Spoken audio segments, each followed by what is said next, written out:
You're watching Spirit Spotlight. Hey everybody, this is Austin Sumwitz with WNEM TV5 Sports, and welcome to the Spirit Spotlight, where we zone in on everything Saginaw Spirit hockey. Once again joined by Dylan Clark, play-by-play commentator of the Spirit. It's wild to think, 10 games left in the regular season. I mean, it flew by for sure, but talk to me right now. Guys came off of a crazy week already. How are they feeling going into this week with Ottawa on the docket Thursday? Yeah, it was, the week that was before, it was a pretty big series of opportunities that didn't quite go the way that maybe they would have anticipated. Good game on Thursday night, late equalizer from Defenseman.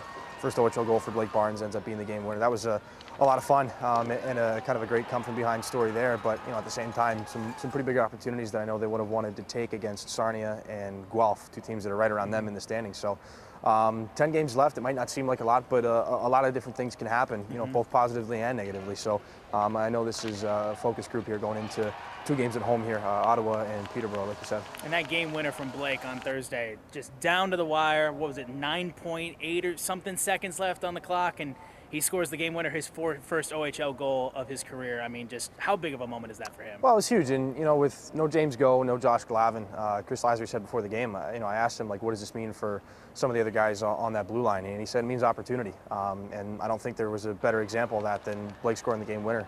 To this point in the season, to this point in his career, he wouldn't usually be one of the guys out there in a tie game with 10 seconds left or under a minute or whatever.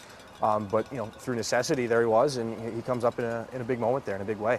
So it shows a lot of trust being given to him by the coaching staff, and shows that he's more than worthy of that trust. And you got to call the play, obviously. What did you see kind of develop when that took place? Well, unfortunately, I kind of played the percentages in the fact that I wasn't really I saw a 7 and I saw a right shot. It kind of came together quickly. So I guess on the Sudbury side of things, they weren't anticipating it. I wasn't either, and that's a little bit of a lapse on my part. Unfortunately, again, I saw the 7 and I saw the right shot, and I said Dimas Jilkin, but I was wrong. It was Blake Barnes. So I tried to recover and correct myself as soon as possible. But like Doc Emmerich said, there's no eraser for your tongue. So I couldn't take that one back. Just did a little bit of damage control. It was good though.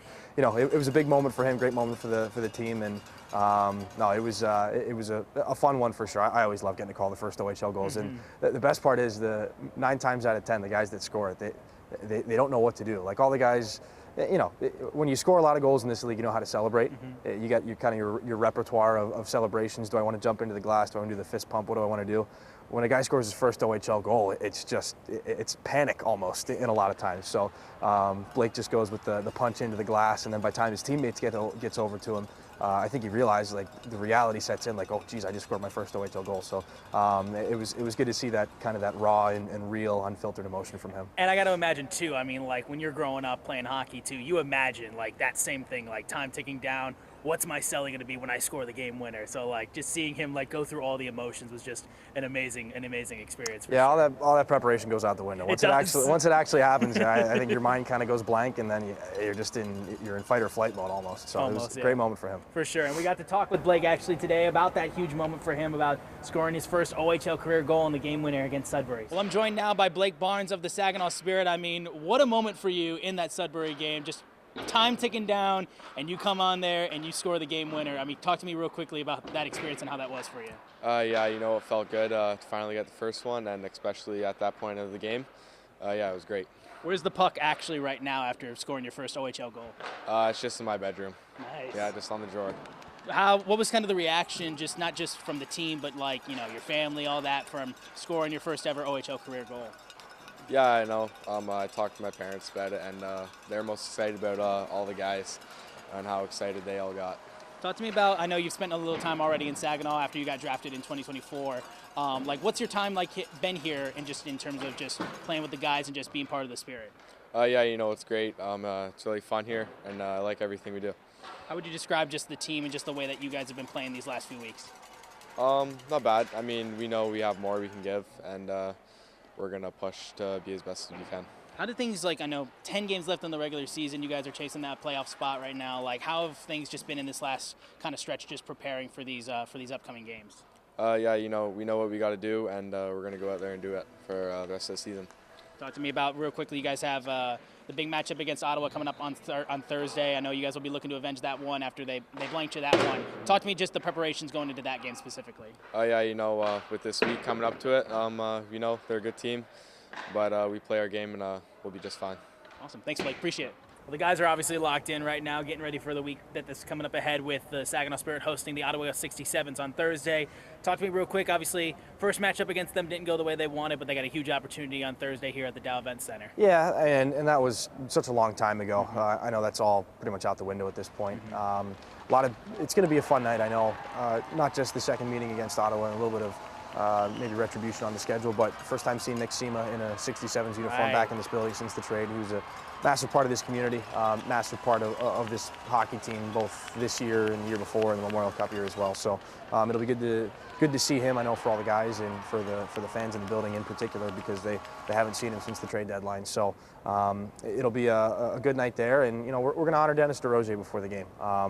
I've known him as my broadcast partner for the last couple of years, but he was known around here for many years before that. First head coach of the Spirit, coached the Hawks back in the day, and obviously brought a Turner Cup here to Saginaw back in the 70s in the old IHL with the Saginaw Gears. So, I mean, really for a better part of 40, 50 years, he's been the face of hockey in Saginaw. And a lot of the stuff, this rink here that we're standing in today, who knows what condition it would be in, or who would be playing here, or what the circumstance would be if it'd be here at all, if it hadn't been for Dennis DeRozier coming to Saginaw back with the Gears in the 1970s. So we'll raise our banner for Dennis DeRozier. It's going to hang up in that corner over there, and it'll be a nice little reminder every time. And still, he's got some games with me behind the headset before this thing's all said and done. So we'll get a chance to talk with him a little bit more that way. But it'll be a well-deserved night, and just in preparation for that, I've gotten to talk with a bunch of his old teammates and players he's coached and all that, and just the ringing sentiment is just how much he meant to them personally, and you can multiply that by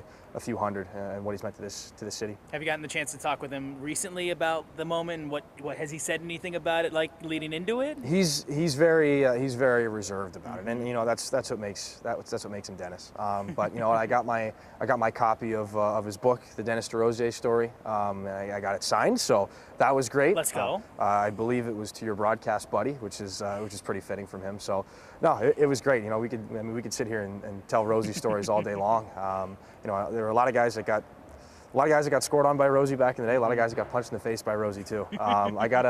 I must have been teasing him too hard the one day. I got one in the shoulder, and I remember thinking to myself, like, that kind of hurt, and I would not have wanted to get one up in the face or 40 years ago. So he's a formidable opponent now, and I know he would have been back then too. You were like, after that just took place, I might feel a little bit bad for the guys he went up against on the ice. I felt very bad for it. Yeah, that was a joking, friendly punch in the arm. I wouldn't have wanted a malicious one at all. No doubt about that. And then, of course, the week closes out this Saturday with Saginaw hosting Peterborough. Talk to me real quick. Second meeting against that team as well, and another huge opportunity to get some points, trying to chase after that playoff spot. Like, what's that matchup got for the guys? Yeah, those are two teams in Ottawa and Peterborough that have already locked up playoff spots in the Eastern Conference. So you don't see them very often.